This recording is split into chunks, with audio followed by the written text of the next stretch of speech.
So what is up guys? Welcome back to my YouTube channel APS Tech. So today I will be unboxing the all new JBL Live Beam 3 earpods. So as you can take a look at the box, adaptive noise cancelling, perfect for calls, 48-hour battery life and all day companion.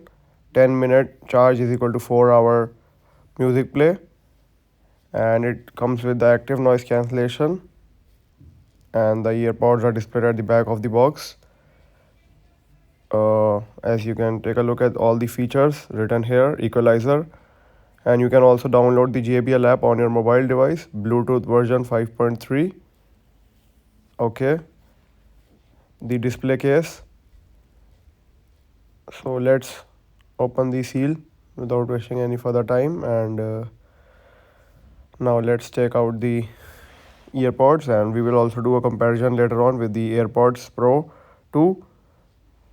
And here are our brand new JBL Live Beam 3 earpods. First of all, let's take a look what's more in there in the box.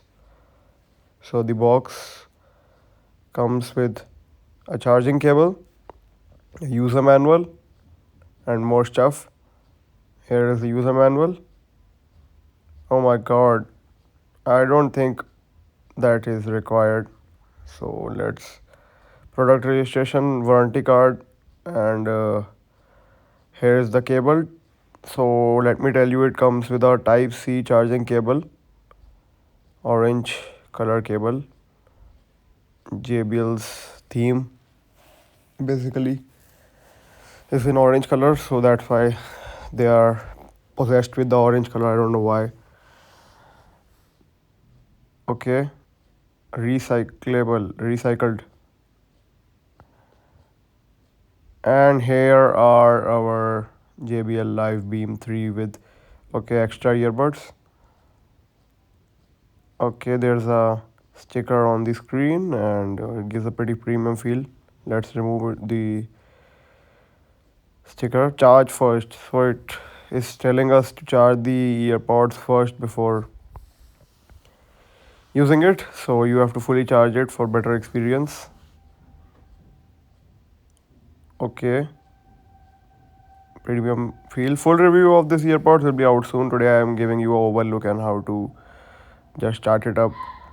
Okay, let's keep it back and let's remove the stickers. The color looks pretty dope. It comes with like 3 color options, I guess, in gray color, black, and blue. And here's our screen. Looks pretty fresh. And now let me show you how it looks. Okay, JBL Live Beam 3 branding. Press it for 2 seconds, the button at the back, to start it up. Okay, press the button, and now it's booted up. As you can take a look, the screen works pretty smoothly. Ambient sound, spatial sound, equalizer, timer, screen brightness. It should be best at the lowest. Lock screen wallpaper. And let me tell you guys, you can also set custom wallpapers. You just have to download the JBL app, and then you are ready to set your face, your car, anything you want to, like custom wallpaper, anything. So full review will be out soon. Like and subscribe for more amazing tech videos.